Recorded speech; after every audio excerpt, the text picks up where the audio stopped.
This meeting is being recorded.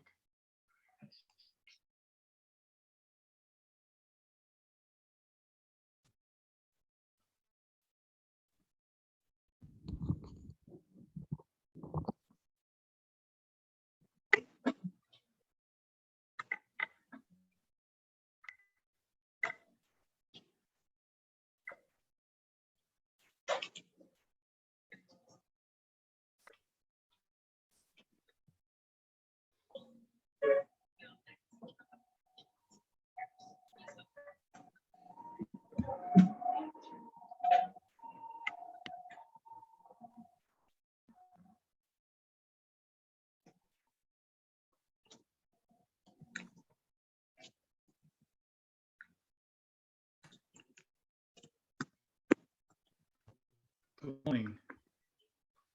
Good morning, everyone. And I'm just a little bit of time. We have quite a lot of people who registered at the moment. Could I just possibly request, I think there might be a little bit of background noise in someone's microphone. If you could yourself, at least to start, and then obviously explain a little bit about how speaking for this event. Yeah, if you could just start.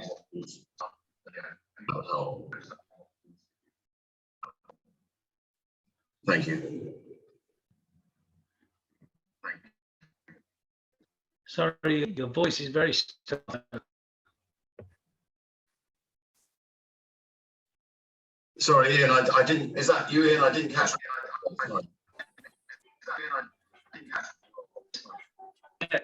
Sorry, your voice is coming to the Carter. Every word.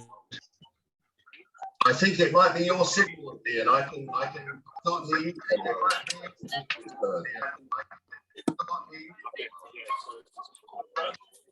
And there's a lot of background in. I don't think it's something to do with your system, possibly. There is something. I don't know what else.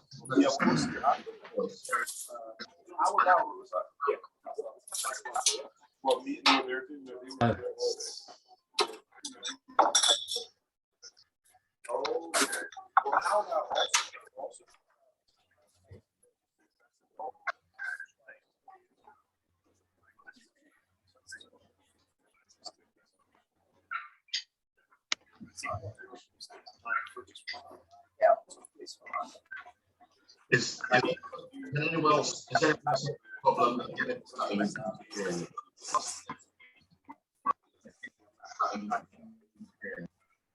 Is anyone share the fact that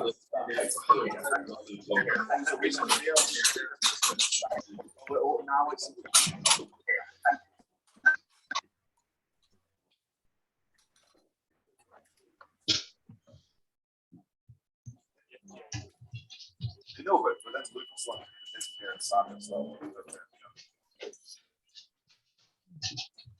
Also, we're too much.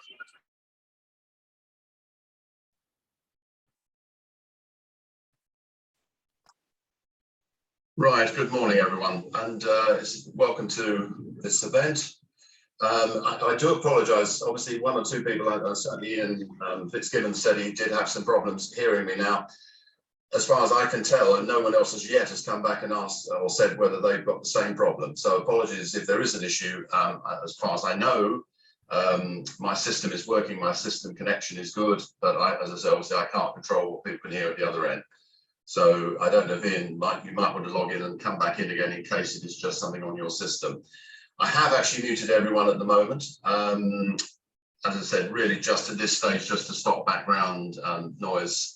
Right, yes, good morning and welcome to everyone who's attending today. Title for the day obviously is clear, it's energy efficiency as part of the energy strategy. And I've added two keywords into the slide, which is a discussion. I just wanted to make it fairly clear that this is really an event based around trying to create a discussion. As you'll gather from my slides and my presentation, we have very strong views on the subject. It's of critical importance, both to the organisation that I run and also, I believe, to the world, indeed, every aspect of the energy sector. So it is something I feel strongly about. Some of the slides might appear a bit controversial. I try and ask some open questions. And I would certainly, during the session, we've got an hour session, I'd very much like to engage in some debate and discussion around the subjects that I'm raising. I would, first of all, though, before I do that, I'd just like to basically just reaffirm that this event is part of the Net Zero Week. It's an excellent week of events. We were part of the events last year, 2021, which was the inaugural year for Net Zero Week. And we've been very happy to do again this year. I have to say we have been a little less ambitious this year. Last year, I think we put on 8 events across the week. This year, we've only put on the 1. That's not any particular reason why we didn't want to do more. It's just it fitted in with the resources we had available for this week. So yes, we're just doing the 1, but it is important to reflect that it's an important week. I suspect some of you will be listening in and engaging in other events during the week, and obviously very happy and to be taking part of this week. And certainly it's going to be, I think, a permanent fixture going forward in terms of Net Zero Week activity. So, first thing first, welcome to all. Thank you for attending. Little bit of basic housekeeping. In reality, it's Zoom, so I suspect virtually everyone on the call by now has got plenty of experience with Zoom. There are no big issues with Zoom. I was just waiting to see how many people are attending. We're quite a long way still down below the registration numbers, depending on that as to whether or not we were going to try and use the chat facility as the methodology to get engagement and discussions running. With smaller numbers, I'm often happy for people to unmute themselves while I'm presenting and raise a discussion or start a discussion while I'm actually presenting. I've got no great concern about doing that. I'm not the sort of person who has to get to an end of a presentation and ask for questions. I'm more than happy to engage in discussion during the presentation if the numbers are relatively small. And as I speak, the numbers are starting to climb. So perhaps at this stage, I would suggest if you want to just post comments and thoughts in chat, and then we can pick up on those at the end of the presentation. I'm Mervyn Billy. I'm the Executive Director of ESTA. I think there's a good mix of non-ESTA members and ESTA members on this call. I think we have some visitors from overseas. ESTA, Energy Services Technology Association, I've been the director of ESTA since April 2019, so just over 3.5 years, and it's been a fairly challenging period both for ESTA and of course a very challenging period for the energy sector and indeed for UK PLC generally. A little bit about ESTA. I'm not a major on ESTA. This is very much an event, as I said, taking a bigger picture view of net zero and of energy efficiency and the role it has to play. But a bit of background about ESTA for those who aren't ESTA members and wondering who we are, what we do. We're 40 years old this year, founded in 1982, originally with 7 members. And I think what it proves to everyone is that, if you could just bear with me a second, apologies, I've just had someone knock at my door. I do apologize.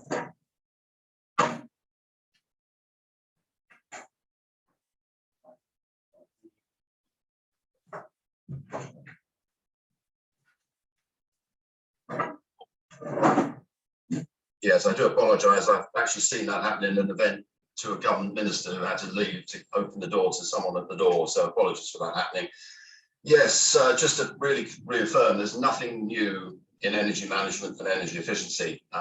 In fact, I think energy management predates us, and certainly in the 1970s, a very active topic. When I started working around the 1970 period, it was clearly still an important part then.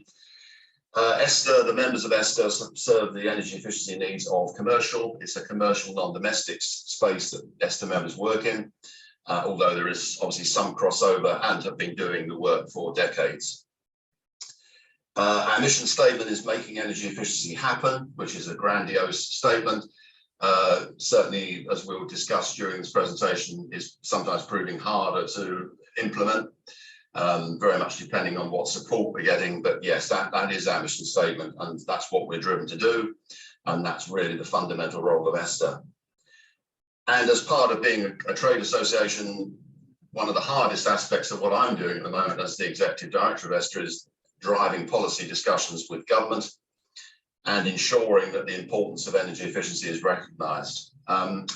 In fact, when I first sort of put this concept together for this event, it really struck me that everything that we were doing, everything that was coming out, all the policy stuff that was heading towards us was really very, very much ignoring energy efficiency. Certainly in the UK, as I would stress, I think we've got people on the presentation who are not based in the UK.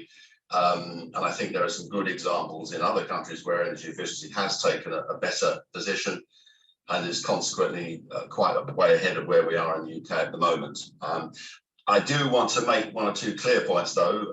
I think it's very important, as will come up on the slides. A good trade association does have to be as agnostic politically as possible. Our job is not really to take political stances, but as I said, one of our key focuses is on lobbying and public affairs work. So clearly that frequent and regular liaison with government ministries is just about one of the most important things we do. But where I do sense frustration at times in terms of who is actually listening to the message, that can appear to be a political message. It isn't intended to be, other than to say to governments, look, you know, this is a critically important aspect of energy strategy, and the energy sector. Please listen to what we're telling you is the message. And of course, it's true to say we are but one trade association. We're not the biggest in the world. We have about 60 to 70 members at the moment. And we have a very unusual mix of members, very large, very small, and it's across the board, and it does cover all aspects of the energy efficiency space. Every single part of the space is represented in what we do, but we can't do it on our own. And the energy sector, in fact, has got a very large number of membership organisations, both professional body and trade association, covering every aspect, whether it's supply, renewables, consulting, energy efficiency. It's vast, and there's a lot of different organisations, and there's a lot of overlap. And of course, there are set parts of the sector that look after the residential part, and others that look after the commercial. So it's important to reflect that absolutely the message I'm trying to get out now is not alone. We are working quite actively with other trade associations and professional bodies in the space. But as I said, this is not just about ESTA. It's an important message. This is an open source event trying to look at the position of energy efficiency in the round. A huge amount to do, absolutely. And we've been talking to government since I joined in 2019. We've been talking before that. Many different things have happened since I've been at ESTA, all sorts of different quite important things, like a pandemic, like a war, like Brexit, all sorts of issues that are flying around challenging what we're trying to do and getting that message over. I think the most important simple message that we are trying to get out to the world at large, and that includes all energy users, it includes governments, it includes everybody, it really is a simple message. Use less energy, or indeed use the energy you have to use more efficiently. It's as basic and as simple as that. A little bit of thought around COP26 to COP27, Glasgow to Sharm, El-Sheikh. Yeah, I think generally the view is that post COP26, it has all gone very quiet. And I think El-Sheikh pretty much alluded to that in some of the talks he's given since in this year. Huge amount of media focus on COP26. It obviously helped the fact that it was in Glasgow, so the UK media picked up on it substantially and pushed very hard on getting good coverage. And indeed, it seemed to spawn a substantial amount of collaboration work leading up to COP26. We ourselves got involved in a lot of different collaboration pieces. And of course, one of the critical aspects of COP26 was that it was basically around getting businesses to sign up. I say businesses, all organizations, in fact, to be fair, not just businesses, but businesses primarily signing up to the race to net zero. Apologies if you've heard me saying this before around last year when COP was being run, but the reality is, and I've certainly raised that with government, by getting the massive race towards net zero, the concept was, has that simply created a massive database of companies and organizations that really don't know what to do once they've done that? Was it just a tick box exercise to get the numbers of companies and organizations committed so that the UK government had something to announce at COP26? And I suspect, based on the media coverage that I've seen and you've seen since COP, and certainly coming into this year, it's perhaps proven that a lot of businesses and organisations did indeed sign that pledge, tick the box, and really have not then had much idea of what to do next. Certainly a focus on the SME sector, and I know I'm still reading frequently articles around how SMEs are struggling to engage with SME. I saw something this morning about science-based targets and how SMEs really struggle to actually understand the concept and move towards that as a methodology of meeting their targets. I mean, in a positive sense, it obviously engages or allows our members and any consultants out there who engage in net zero work, lots of platforms appearing to engage these organisations and businesses to help them achieve those targets. But as I said, I think the trouble with COP, it sort of generated activity and a lot of interest, but it hasn't necessarily followed through. And then, of course, we're coming towards COP this year, and unfortunately, and this isn't purely just about energy efficiency, but I thought it was worth mentioning or at least bringing up. At the moment, it does appear that COP27 is going to be struggling with quite a lot of challenges before it even starts. Witnessed a recent meeting where the rich countries really didn't come to a conclusion about meeting their original ambitions to fund abatement measures for poor developing countries on climate, the climate emergencies, which is a shame. One can sort of understand with what's going on in the world at the moment, there probably are other bigger priorities for some of the countries involved, but it doesn't potentially give us a lot of positivity around starting in COP27. And of course, as wonderful a country as Egypt is, it's not necessarily going to have quite that same media focus that having the session in UK had. So the jury's out, but there's still months to go yet, so things will hopefully pick up in terms of activity for COP27. Yes, apologies for the slightly odd title there, strategies everywhere. For the energy professionals on the call, of which I suspect virtually everyone is an energy professional, part of the energy sector, then clearly you'll be only too familiar with the aspect of strategies appearing. Many strategies. In fact, I missed the transport strategy off there, which obviously was also an extra one added in to the mix. Frustration as someone who has spent 20 plus years lobbying governments, working with governments of all colours, and working on consultations, looking at responses, trying to get strategy documents in actually, in specific to detail, has been the lack of detail on these strategies.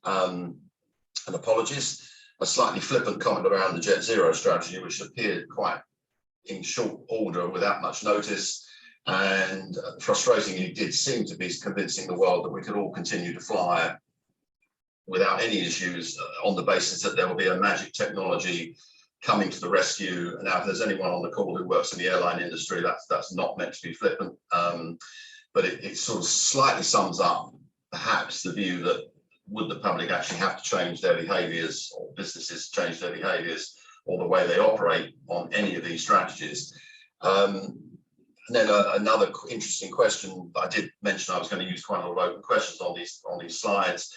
Should the heat and building strategy really have been the heat in building strategy? Because I know many discussions I've had since that strategy came out, how much was it actually a sort of very general statement around heat as one issue and buildings as a separate issue without actually necessarily looking at the structure of the two together? I think the Scottish government came out with heat in buildings rather than heat and. And again, it sounds minor, it sounds flippant, but actually a great lack of detail attached to that strategy. All of the strategies that have come out really have not had that backing detail to move things forward, which I'll go on to on a later slide.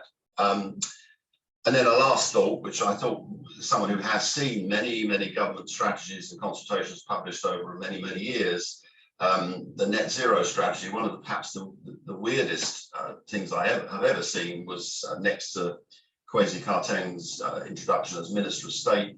Next to that was the Prime Minister's introduction to the document,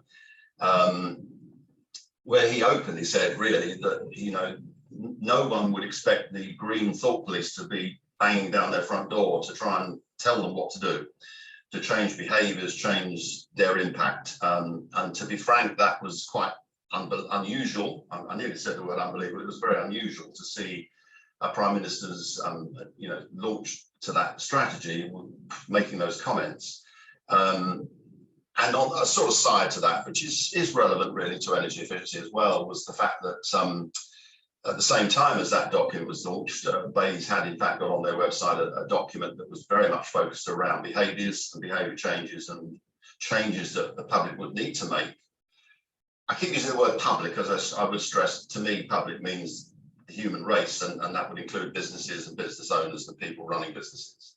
But it was all around behaviours and changes of behaviour. And it was quite a strong statement, basically saying that people will have to change the way they operate, the way they run their businesses, the way they live. The document was actually taken off of the BEIS website literally 2 hours after it was published. A lot of those of us who follow these things took quite an interesting view and said to BEIS, well, why did that happen?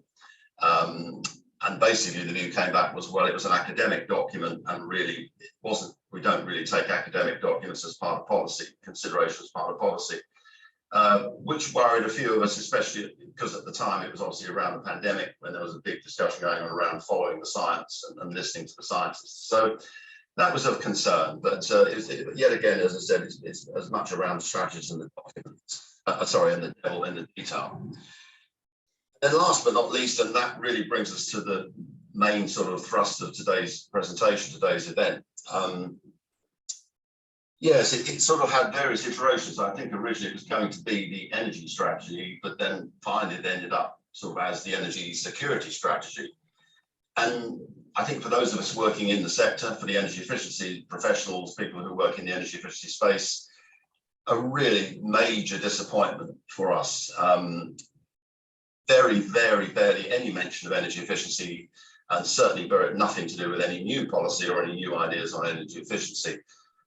Sort of reiteration of what had already been previously discussed. And ironically and unfortunately, clearly, pretty much all the solutions that have been included in that document appear to be very expensive, ultra expensive, long-term or relatively long-term solutions.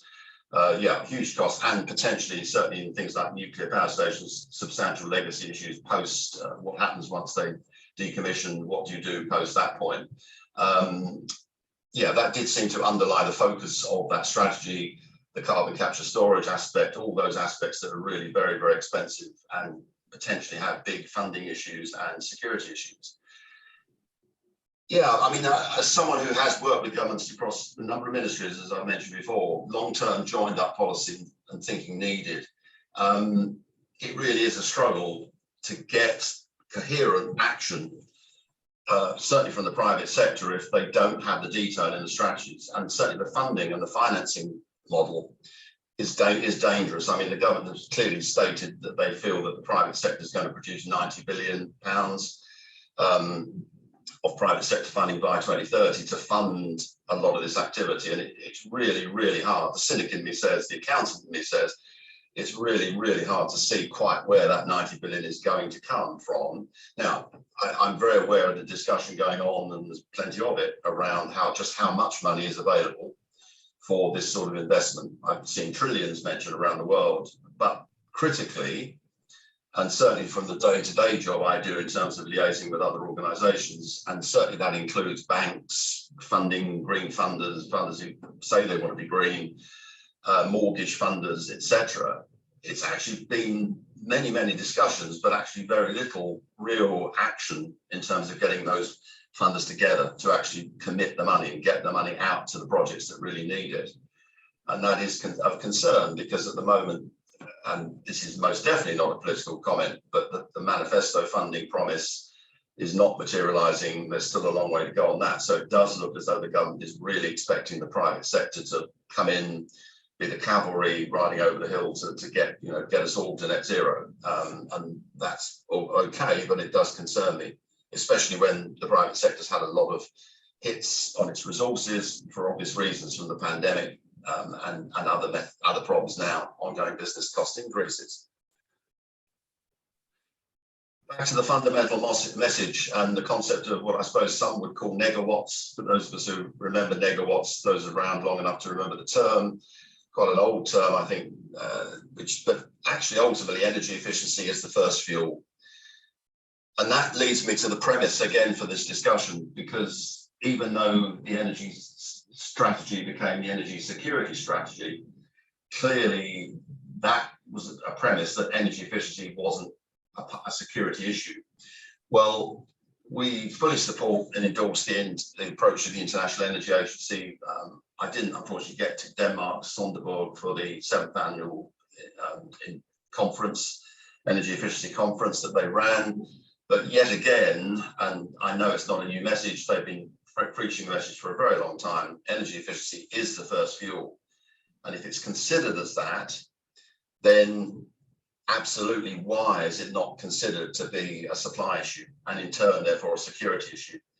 If you're using less of it, you don't need to import as much, you don't need to buy as much. And that is the clear message that to me links energy efficiency to both supply and strategy. It's not, you know, the focus has never been on the demand side in the UK, certainly. Interestingly enough, in the Danish energy minister who hosted the conference, a really good illustration of just what can be achieved in Denmark, certainly in terms of obviously a much smaller country, but what can be achieved by direct government policy. But it certainly brought it home that, you know, they really do take energy efficiency very seriously in Denmark. And certainly from their point of view, it's a critical part of energy and an energy strategy. I mean, my cynical thought at the bottom, the last line of that slide, is unfortunately, is it because it's considered boring? And I've seen the term energy efficiency as the Cinderella of the energy sector, you know, in terms of its perception. And the other cynical comment in me as someone who believes in the democracy of the UK is, are there only votes in expensive, shiny new technologies? Tends to not necessarily energy management, energy efficiency doesn't necessarily pick up votes because it's not necessarily something. It's ironic that saving energy and using less doesn't attract that same interest as actually just spending billions and millions of billions on new technology. It's really, that's the frustrating bit, I think, for us as the sector and for me, certainly for me personally. I've already mentioned joined up government concerns, and unfortunately at the moment we've got good examples of where it's actually happening. Quite recent examples of where it's happening. We've got ministries seem to be pitting against each other in terms of policies that directly impact on energy, in particular one in regards to data, which is very relevant to Department for Levelling Up, which obviously is a fairly new reiteration of that ministry.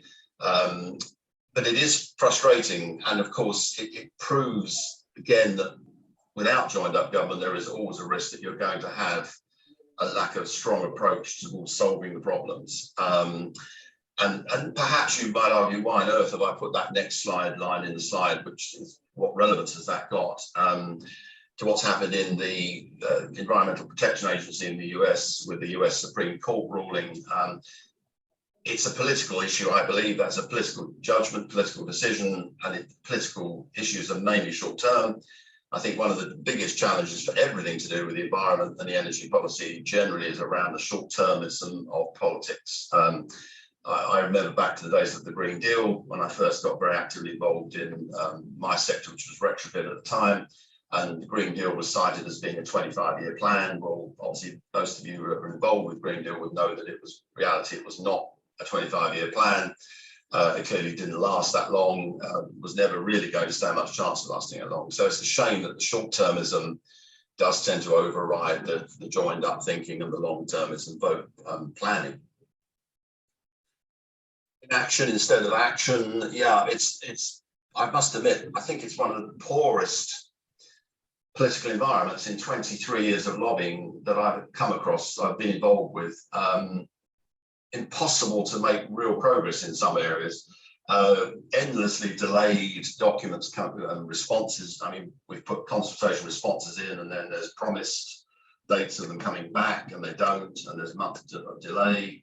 Again, we've got examples within ESTA's membership around Project ESOS, for example, where members are working on ESOS cases and we're still waiting for the government to commit and come back and say what their planned action is following out the responses they got to the consultation. it just holds up things. If we're not getting a clear, concise message and response back, it doesn't help anybody. And obviously, I don't need to say this, there is complete chaos at the moment in the energy market. Without all of you know about the increases in energy prices, but other aspects, Ofgem clearly have been reevaluating their role, reconsidering suppliers coming to the market and what they need to do, if indeed there will ever be any new suppliers coming into the market after what's happened. Battles between BEIS and the Treasury about funding.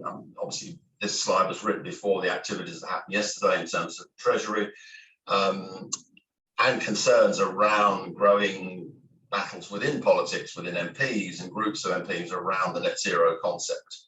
And obviously, if you don't believe in net zero, you don't think net zero is important and needs to be resolved, then energy efficiency business case tends to drop away, albeit, of course, on the cost front.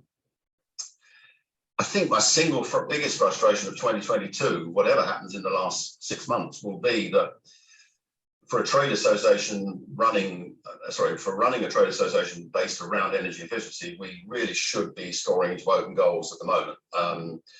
What is not to like around helping businesses to reduce their energy costs or organizations to reduce their energy costs.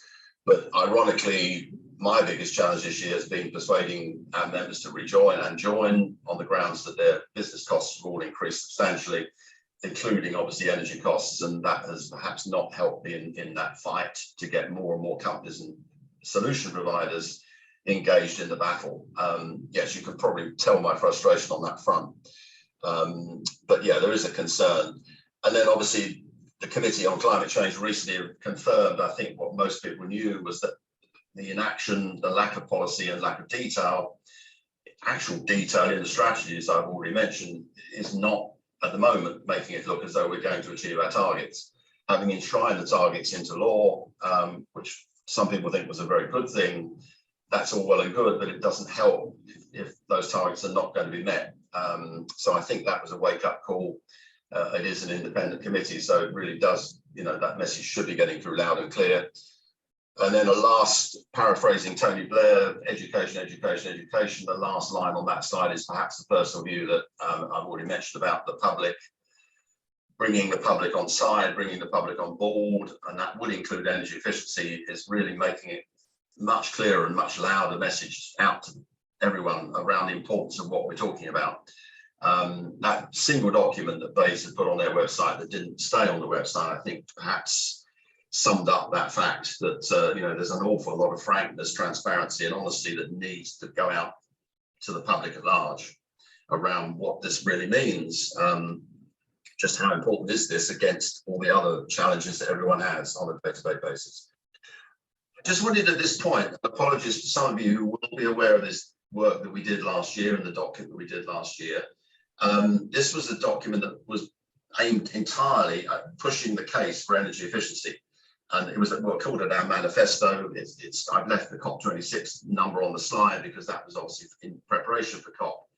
We launched it at COP, in fact it was the last day of COP, with the intention that we were going to get the message across to BEIS. We would have hoped, and indeed government, we would have hoped that that message would have then fed into that energy strategy. It clearly hasn't, and I'll explain a bit later on. I'm working on the 2022 reiteration of the document. We want it to be a live, open document. We don't want it to be cast in stone. I just wanted to run through a few of the underlying issues that we put into that manifesto document because we felt that it did sum up the importance of energy efficiency within the framework.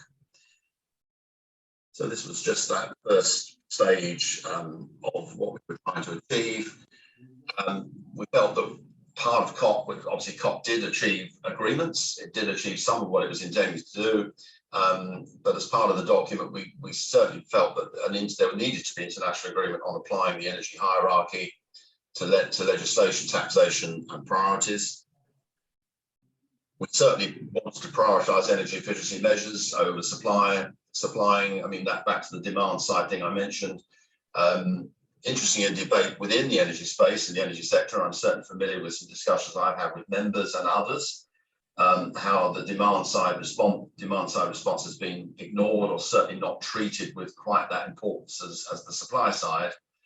And I think a lot of people feel that's not a good thing at all. And that spans into the professional body side of it, in terms of, are some professional bodies very, very focused on supply side and not on demand side. We are focused on demand side, obviously, as a trade association. But we don't ignore how important the supply side is. This is not trying to fight battles with others on the renewable side. The importance of renewables is critical. So we're not trying to replace the discussion, but we're just trying to reinforce how important what we're saying is as well. Implementing an international framework, we're passionate around measurement and verification, scientific measurement and verification on energy efficiency, proving energy efficiency results. That's critically important for what we do, and that was part of the implementation in the manifesto. Applying standards for reporting embedded emissions in the supply of goods and services. That's also something that we included in the manifesto, admitting and accepting the challenges of Scope 3 emissions. Scope 1 and 2 are relatively straightforward, whereas obviously Scope 3 is harder. And because of being in the UK, we made the point there that they were on the global stage. The UK was on the global stage, and really that was a good, strong opportunity for the UK to take a very strong lead in the global issues and try and push it. I think El-Sheikh did a strong job in his role as chair of COP, president of COP. But I think even he was disappointed at the end of the day in how some of those agreements were reached and where we got to at the end of the event. I mentioned the hierarchy, which obviously we strongly believe in. Mentioned just a few observations there, very general observations around what the point of this was. Energy conservation was the number one on the hierarchy. Energy efficiency, somebody would argue should be number one, but is number two on the hierarchy for us. Then exploiting obviously renewables, sustainable, yeah, that's important as well. And exploiting low carbon technologies, which there has been such a huge focus on technology, on all aspects of energy, obviously a lot of discussion around new incoming potential technologies that could change the face of everything we're doing, whether it's flying, what can planes fly on in the future? Is there a potential, any chance of fusion or cold fusion having any sort of future in the future of energy supply? So technologies exploiting, but we put that at number 4 on that hierarchy. Prioritizing energy efficiency, which you're already aware from what I've said so far, that for us was clearly absolutely critical, and indeed energy conservation, actually using less. Already mentioned the term negawatt. To be frank, I like the term. We initially, when I first came to ESTA, I said, look, can we create a market for negawatts? It's trademarked, I think, as a term, so we obviously need to be a bit cautious about that, but it just struck me, it was quite a fairly neat way of looking at it, especially if you're trying to tie energy efficiency into the supply side. I mentioned the word Cinderella. We do at times seem to be the Cinderella of the energy sector. We're bumbling away, we're doing a good job, members are doing a good job. Every energy consultant out there is doing a good job for their clients, doing their best to save energy, reduce energy, make that efficient process better. But we're not, how well are we getting that message out to the world? Do keep an active on LinkedIn postings frequently to see what messages are coming out. I think we agreed we needed to define efficiency. What is efficient? How does that actually work? What does that mean? Already mentioned around the importance of part of the process of making sure we can actually measure efficiency and the results from efficiency. And measurement and verification. I mean, ESTA's traditionally worked with the international protocol, measurement and verification protocol, which is, I think, the global standard for measurement and verification. And we've provided the training in the UK for the last 5 to 6 years for that protocol. We do understand and fully accept that energy efficiency does need to be measured. I mean, as a very quick aside to that, again, some of you who are ESTA members will be aware, we have also been promoting actively the concept of behaviour change as part of the energy efficiency programme, and we do strongly believe that humans have a very strong role to play matching against the technology. But even in there, where we discussing that with government, we've had to make it very clear that that might appear to be wild and woolly to some. The concept of humans having a part to play in energy efficiency and reducing energy, but all the way along, we've made it clear that whilst we are advocating behaviour change, equally we're trying to provide robust case studies that have got measurement and verification, implemented within those case studies. So it is proven savings, not just theoretical what people are saying. And then that last observation on the slide. And then really, if this is just further support for M&D, making sure we've got reasons for how that works, national and sectoral level. As I said, it is a global international protocol. So I think we tick the boxes on the fact that it needs to be across the world in terms of verifying those savings. That was perhaps something we added into the manifesto that was perhaps less important, the Greenhouse Gas Protocol corporate standard. I think that creates some debates around what that meant. But we obviously recognise that the big focus had initially been on scopes 1 and 2 emissions. How easily are they measured and how can they be measured accurately? And then is there a risk of duplication in that process? And really important on the manifesto, what role can energy efficiency play in reducing emissions? Need to do better strategy. Obviously, this was focusing on what we were doing in the future, what was going to come out of COP and what the government was planning for the next stage. We looked at the UK industrial decarbonisation strategy that come out, and obviously focusing a lot around decarbonising industry in line with net zero and whilst remaining competitive. That was presented by the Secretary of State for phase at March 2021. And then we looked at other aspects of that within the manifesto, built around how industry was going to do that process, and also looking at trade deals, whatever those trade deals might be, and a few have come out, I believe, since COP, and how those trade deals potentially impacted on decarbonisation. Industrial energy efficiency, that was important for us because obviously I think a substantial amount of carbon is emitted by the heavy industrial users, energy users. That's a no-brainer. As I say, we've been doing that, and our members have been doing that for a very, very long time, making sure that everyone's got properly implemented energy management systems. Interesting, from last year, the consultation that came out from government on the energy systems for larger commercial buildings.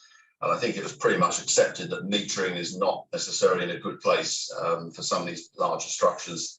And that, coupled with a lot of other discussions we had with BEIS during the year around things like the energy technology list and the effectiveness of that in terms of companies and organisations looking for solutions, how much they had to struggle to actually find the relevant solution for their business, for the solution they needed. Still, that actual process is still undecided because whilst they've reformed the energy technology list, effectively they've not really finished the job because they still haven't as yet put software onto that list. So there's quite a discussion still to be had around that aspect, around how companies can make sure that the list what they're buying is compatible with what they've already got or will indeed suit their requirements. An important aspect for us in the manifesto document, overcoming barriers, and that includes financial barriers. I've already mentioned. We think obviously there's quite a lot of expertise out there. Obviously, a lot of people on this call will be that have the expertise, but equally we have, as I'll put on the next slide, is around the transition, and where we know that there's a urgently requirement to upskill and bring people into the sector. To cover off the amount of work that needs to be done. But the financing is critical, as I've already mentioned. And that's a slightly side issue that came up with industrial side, research and test new heat recovery techniques to see whether heat recovery has a part to play in that process. And then, yes, another sort of further point on the different issues around sites. So where manufacturing has got obviously dispersed manufacturing sites, they can best implement. This is more around the sort of general theory around trade deals and decarbonisation, working with partners. lead global innovation efforts. I mean, UK has always had a good, strong lead in technologies. Gosh, I can remember the many years I've been working, and over the years, how many areas and sectors it seems that we started off taking the lead, but we've let that lead slip for different reasons. Obviously, current discussions going on around the effects of leaving the EU in terms of funding mechanisms for research and development and how that's going to be replaced. So that's been disappointing. I think the view that we're losing potentially that lead of supplying solutions around the world, but I think at the moment it's still in a strong place. Support industrial decarbonisation through trading policies, yeah, again, obviously, and capitalise on the export opportunities of having a world-leading net zero industry. That's a provocative statement. Do we still have a world-leading net zero industry? Perhaps for others to make the judgment on, not necessarily for me or indeed for ESTA. We just know, or we believe, that at the moment the solutions are there, and certainly on the energy efficiency space, energy management and data, these solutions have been in place for a very long time. Continue to work with key international organisations, countries and initiatives to encourage industrial decarbonisation. That's a fairly bland statement. Yeah, that's been happening since. And then a few personal issues from my perspective that I put into the manifesto as an amateur economist and an accountant.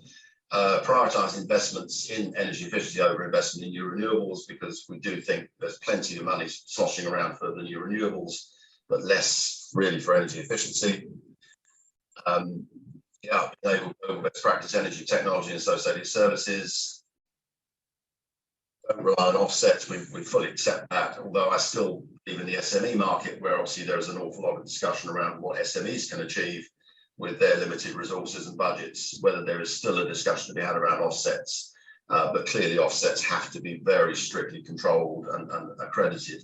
But I know there's a purist market out there which strongly doesn't believe that offsets exist or shouldn't be used at all. Integrate emissions metrics into procurement decisions, apply common standards and publicly disclose performance. Well, that's started to come in, reporting what companies are doing, certainly larger organisations in their reporting, and define quantified targets for industrial energy intensity performance. That's a technical one. And then that was an ambition. Clearly, I don't think it's going to ever happen, but it's the energy trading scheme, emissions trading scheme, sorry, not energy trading scheme, emissions trading scheme. That was a wish for someone who helped me to write the manifesto. Clearly, I don't think that is ever going to happen. And then the tax, as I said, the accountant in me, yeah, very keen and very focused around carrot and stick. So using the tax system to incentivise energy efficiency. We've got the stick where the laws, the regulations, the building regulations, if they're ever enforced, at one end, but I'm still a keen believer in tax system being used to incentivise. I was very keen indeed to bring back in the enhanced capital allowances scheme for everything on that energy technology list. A super allowance was obviously introduced by the Chancellor, but that's coming to its end of its shelf life next April, and there's a discussion around what, if anything, is going to replace that. That has been actually implemented, albeit for the residential market in terms of that on energy efficiency measures. So that was something of a success. Another thought, local business rate system to incentivise energy efficiency buildings on a local level, albeit the local authorities don't unfortunately retain much control over what money they get in. So that's of limited relevance.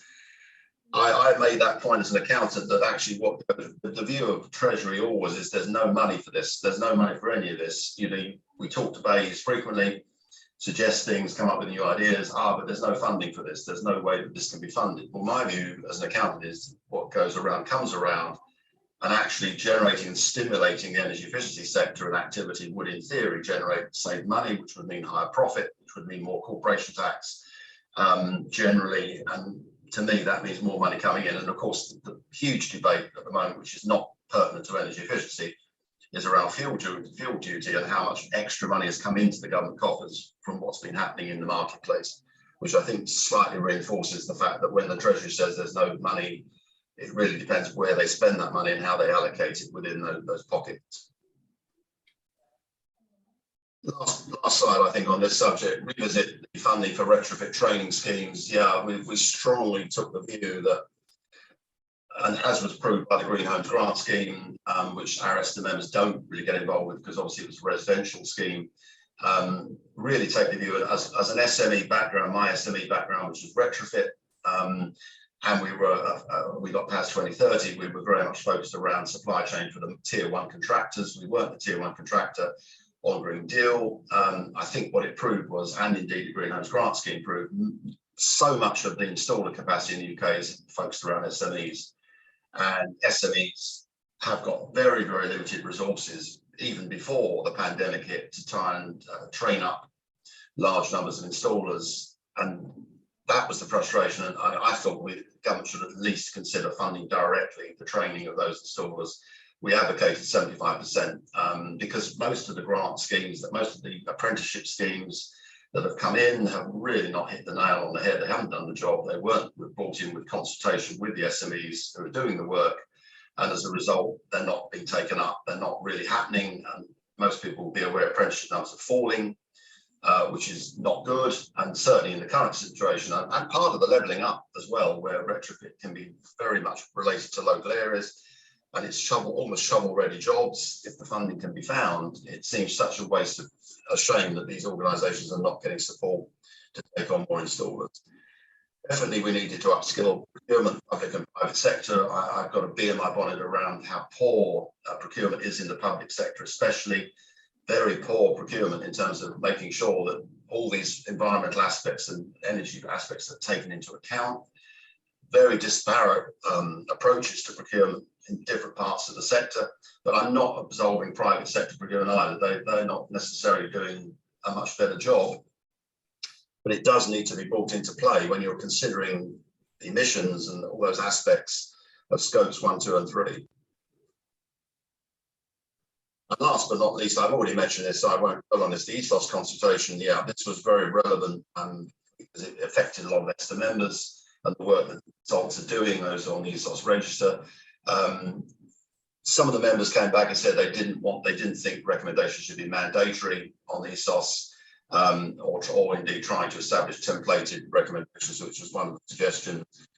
Discussion around keeping separate from net zero action, because obviously, and I appreciate this is part of Net Zero Week, but net zero, I mean, the other big challenge for me last year was where messaging got slightly lost, because where did energy efficiency fit against net zero? And I've still had a few people who challenged the concept of net zero. I've had a couple of people tell me quite openly net zero is nonsense. It doesn't exist. It's not real. And I know that might appear to be heresy in an event that's focusing in Net Zero Week, but it's a view, it's an opinion. And last on that next line around training, I think the other view was actually, having said that there was enough capacity in the market from a consultancy perspective and a support mechanism perspective, perhaps there isn't. And of course, the government were talking about expanding ESOS to cover more size of companies. And of course, that would really throw up the concept around, are there enough consultants out there actually doing the job, doing the work to be able to cover that extra work?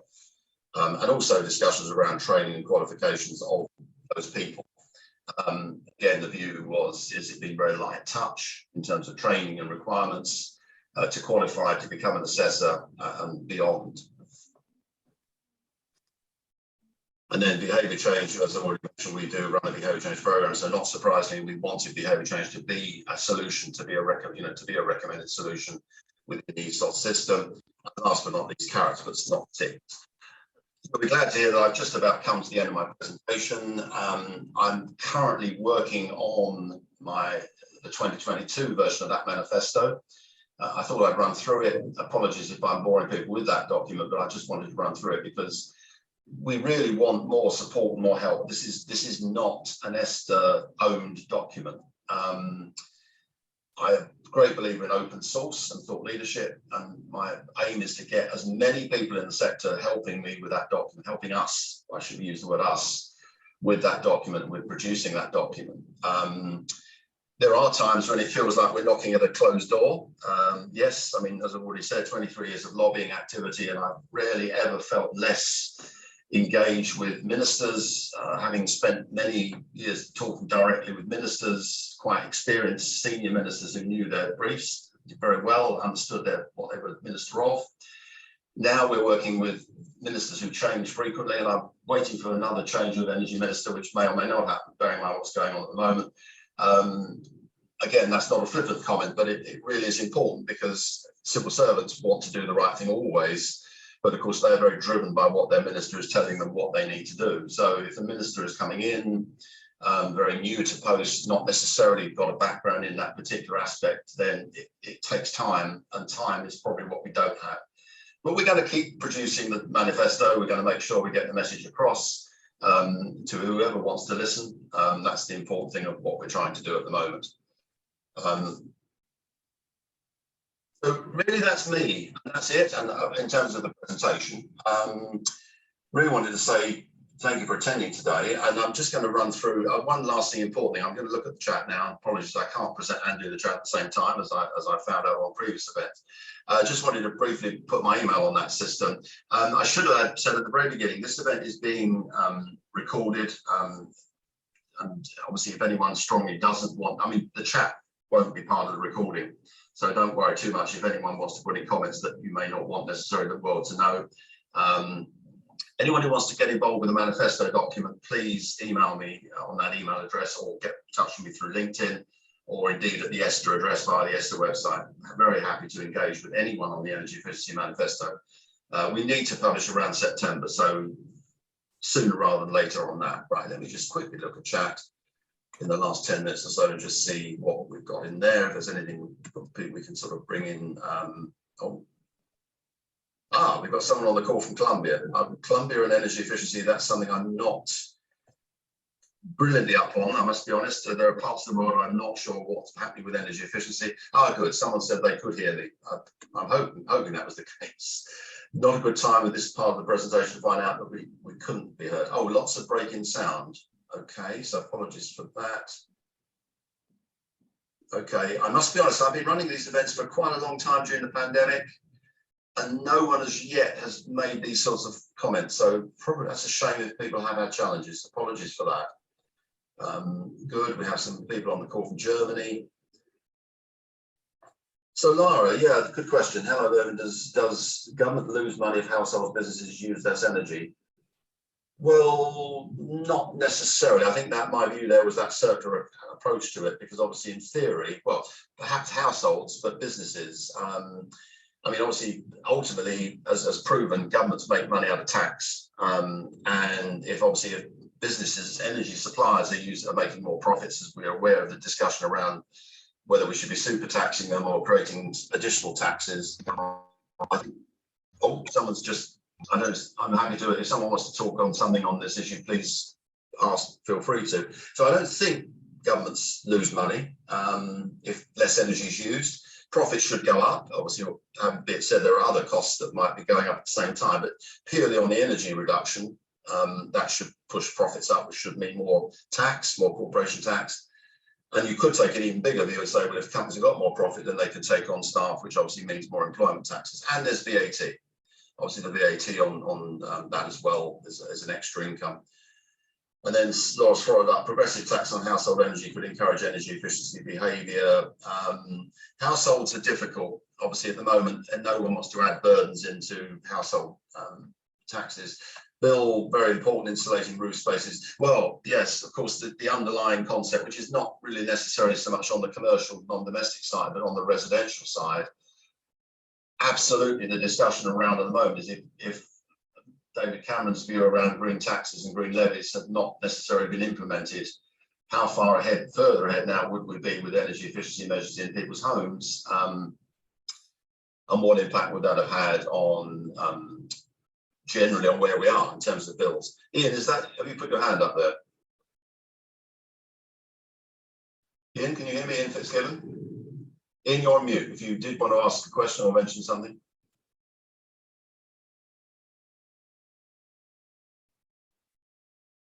Sorry, Ian, you're still on mute. I don't know if you can.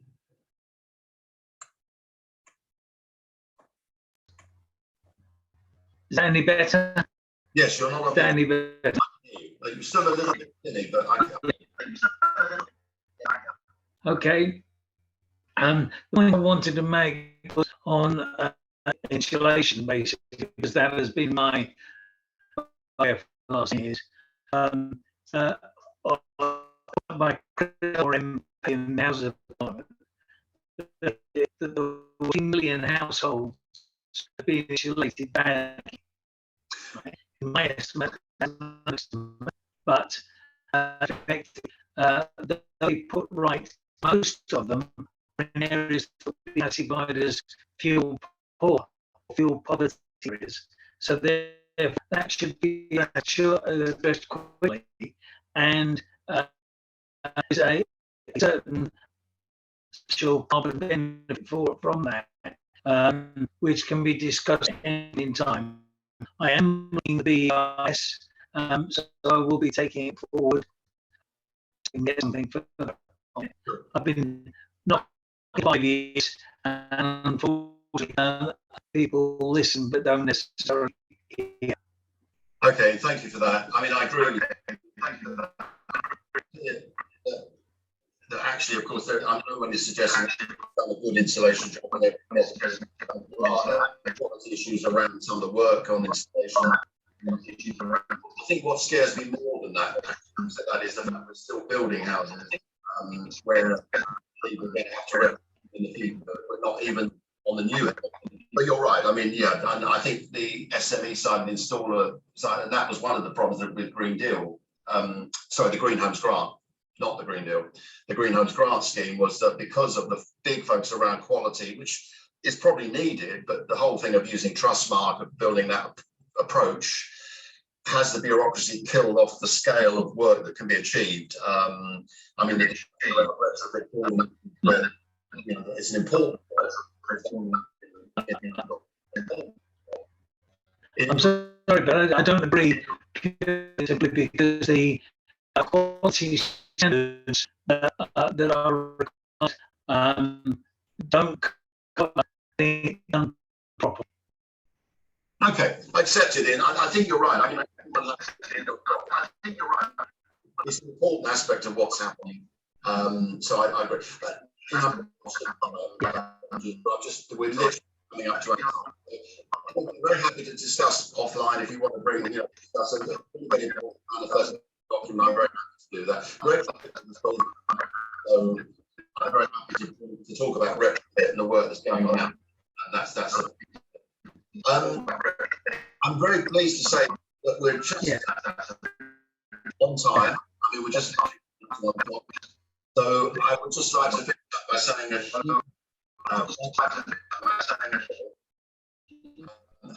really helpful to everyone who's attended. So thank you for coming along, and hopefully you've got something out of that. And yes, enjoy the rest of the Net Zero week. Please feel free to get in touch. Any discussion around energy efficiency, in fact, it doesn't matter if it's residential or non-domestic. It's not important to me. We do take both sides of that, and we are, as I've already mentioned, working with other organisations who also look after the residential space. So yeah, very happy to have that open discussion.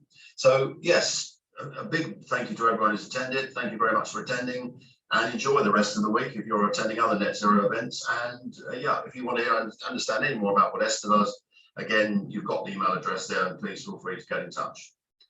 So many thanks.